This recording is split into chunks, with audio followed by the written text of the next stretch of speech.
Okay.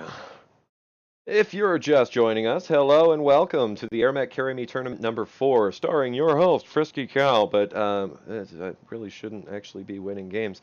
We have Exotic Butters up in the top left, starring BulletH3ll and Apple738. We have Is This Game Dead with Killer and KUMAMON down in the bottom right-hand side. So Apple will be carrying BulletH3ll, and Killer is going to be trying to carry KUMAMON to victory here. Both teams kind of trying to decide what they're going to do, but we can expect they are going to go for the corners. They're going to knock out at least one or two of these creeps, and they're going to knock that down.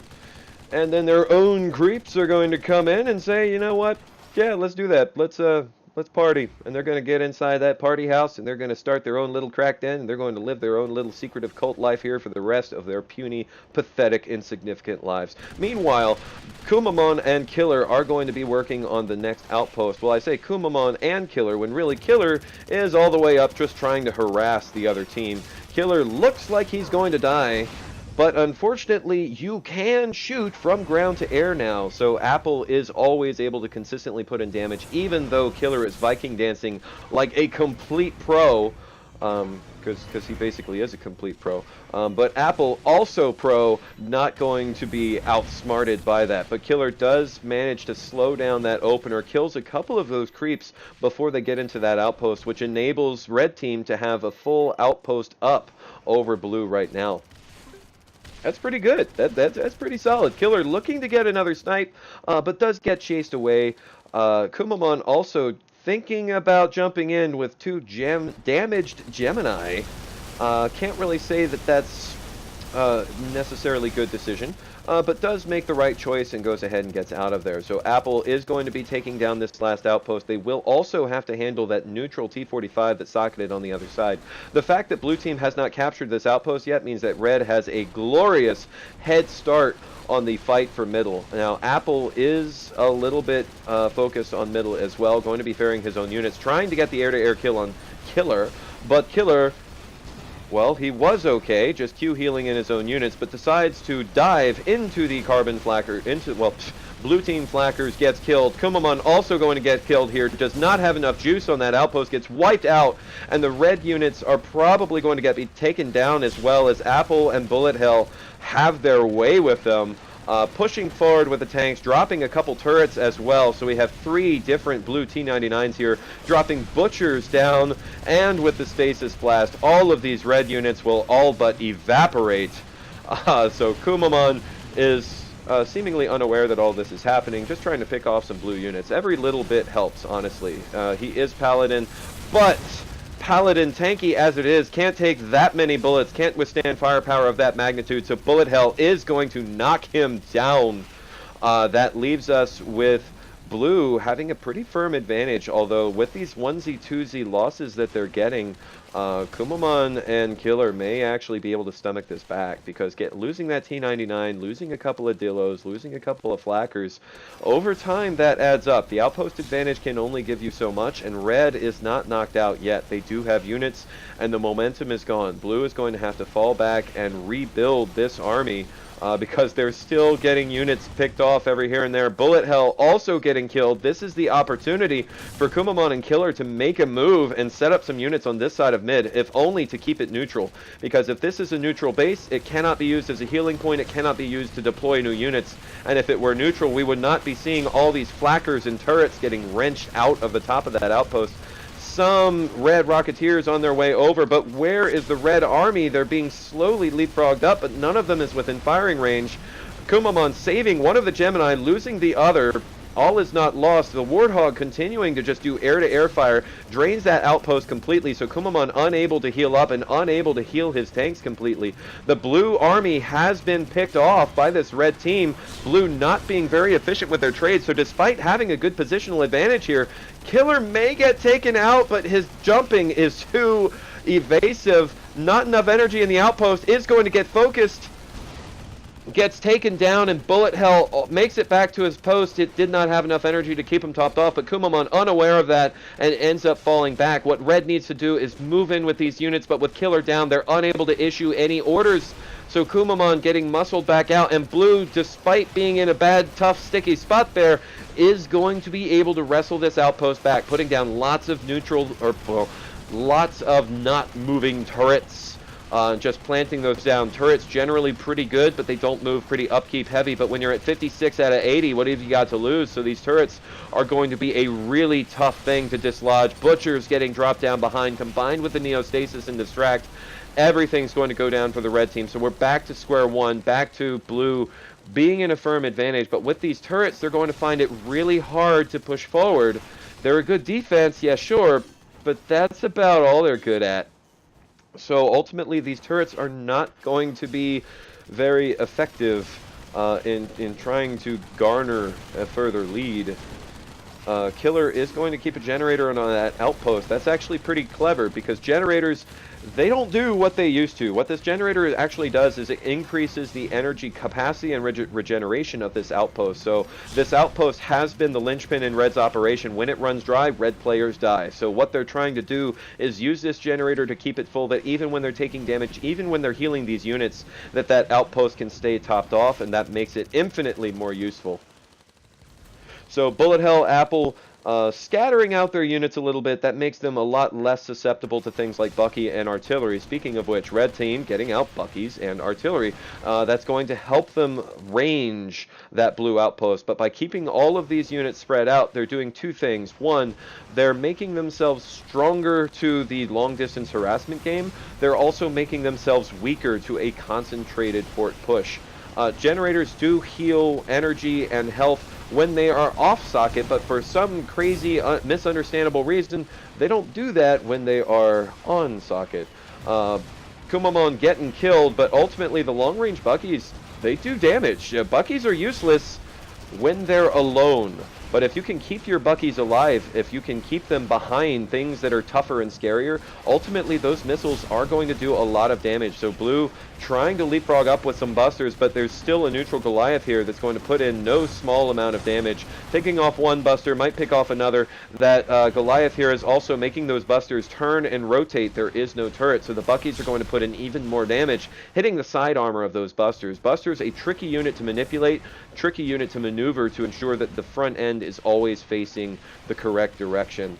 And because the weakness, the foil to busters, is ultimately going to end up being the light units, such as zippers, jackals, things like that, things that make them rotate but they can't catch up. That's why Blue Team is pumping out these gangsters as well. Gangsters are going to be very useful against light units, so this is a fairly balanced composition, albeit one that does not move very well. So Red Team's advantage here, Red Team's goal is going to be to try and outmaneuver Blue. So Apple trying to get sneaky, trying to sneak into that back corner post. He is the Neo, he can cloak, but when he's in a head-to-head fight like this, artillery war, it's not going to be his best bet.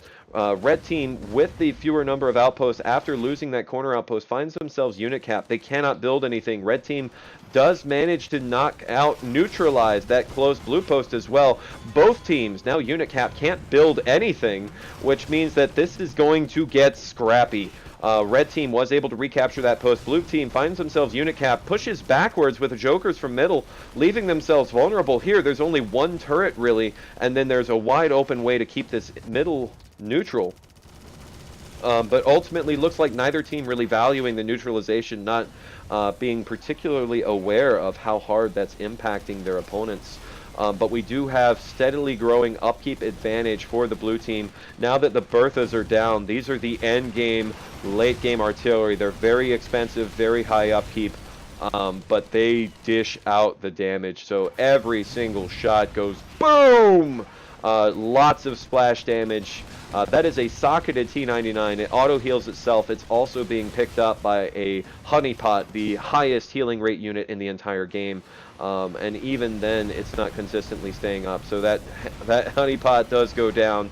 The T99 should go down as well. KUMAMON trying to get in the back, but just not enough firepower. Killer desperately trying to stay alive, but the air to ground from the Hog coupled with the stasis from that Neo is going to keep him from taking off, keep him from reaching safety. Red team trying to pump out some of these heavy anti-air turrets, or hats as they're lovingly called, to try and get a little bit more harassment defense, because that Neo and that Warthog coupled together is a pretty scary combo.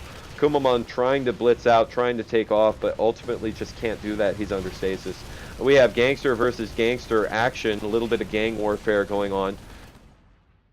Killer trying to salvage, realizes that he's behind, takes these neutral lockboxes and salvages those, gets a little bit of the money from there.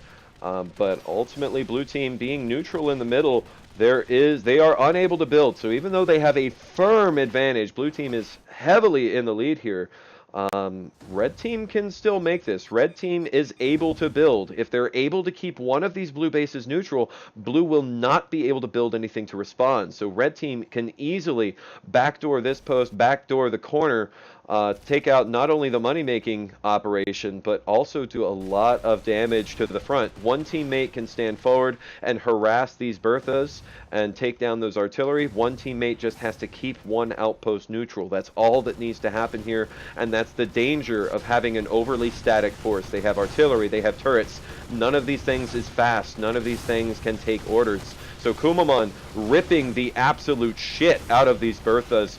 The gangsters moving in, going to neutralize that post, but blue with their own force of gangsters. Where's the bomber? Killer needs to be here and getting in his own splash damage, but there isn't any happening. He's too concerned with the energy credits. He's got brutes, but brutes themselves not going to be very good against the gangsters. He's not going to deal with those. Instead, he's going to socket those into the outpost. What he needs to do is get some area of effect damage in. Is going to be putting in his Mantis Strike, but gets stasis, can't lift off that Neo, keeping him on the ground, so the flackers finish the job. Ultimately, this will prove fatal if Killer can't get in here and do some damage. So KUMAMON using his Paladin Hammer, that does area of effect damage, but stasis, that cuts all the DPS coming in by 50%, so immediate results. Bomber as well, going to be able to pick off a lot of those things with a combo with the Mantis Strike and the Whirlwind. Wipes out that blue push pretty quick, because ultimately those gangsters, those flackers, they are lighter units. So now Killer and KUMAMON with advantage now in their favor. Ultimately, one of those two should build a lunchbox and plant that back in the fort. All these blue turrets were leapfrogged up to try and deal with the counter push, but now they find themselves completely out of position. Turrets have a very long setup time, so as they put down these turrets in range, already at half health and hasn't gotten a single shot off. That's why turrets just not good offensively. Red sensing that they have the momentum, pushing forward again. Blue finding themselves still unit capped. Way too many socketed units in the rear. They got too many turrets, too many money makers. 1, 2, 3, 4, 8, 9, 10 different money makers. Each one of those is 2 upkeep. So you have 20 upkeep? Literally half of their unit capacity is spent on trying to churn out credits, which they cannot spend because they're still unit capped. So red is going to continue pressing this momentum, continue moving forward, and all of these turrets from blue are doing nothing. Each one of these T99s, 3, maybe 4 upkeep? That's another 12 upkeep there, and another 6 upkeep, 9 upkeep, 12 upkeep at the back in just turrets. Blue is turret capped. Way too many socketable units, not enough tanks, not enough anti-air units. Turrets are good, but they're not good enough to get that many. You want a select few to act on defense, and then from there you want to keep it rolling. You want to keep units that can move. So blue getting at least 1 or 2 Goliaths out. They could neutralize these bases in the rear, but at this point they're just looking desperately to do fort damage. They recognize that red does not have any kind of lunchbox planted down, and if they can take out these fort defenders, they might be able to get something done here and turn this into a base race. Red, meanwhile, has captured all of the outposts on the map and is going to be realigning their sights on that blue fort. Blue still completely unit capped, still has nothing but these T99 turrets. They are going to find themselves unable to really get forward. While red units on defense on socket already deployed, blue units need to deploy and take way too much damage while they're just prepping to shoot. So blue desperately trying to get the fort drops in. Red is able to build defenses. Killer and KUMAMON both here on the defense, playing some tank Tetris. BulletH3ll gets taken down by the double-socketed Tesla, and turns out red does have lunchbox after all, so that should be the game in a bag. Blue team having a firm advantage, but losing control of this game just a little bit because there's just too many socketed units. They got kind of loadout countered there, that their composition just was not adequate to deal with the harassment that they were getting. It's a shame, but comebacks are possible in this game, so now I fully expect Red to be able to take this back. Gangsters on the fort, tons of damage pouring in, way too much to stop, and blue team does get taken out, and that will be the end of a round of 8 in this tournament.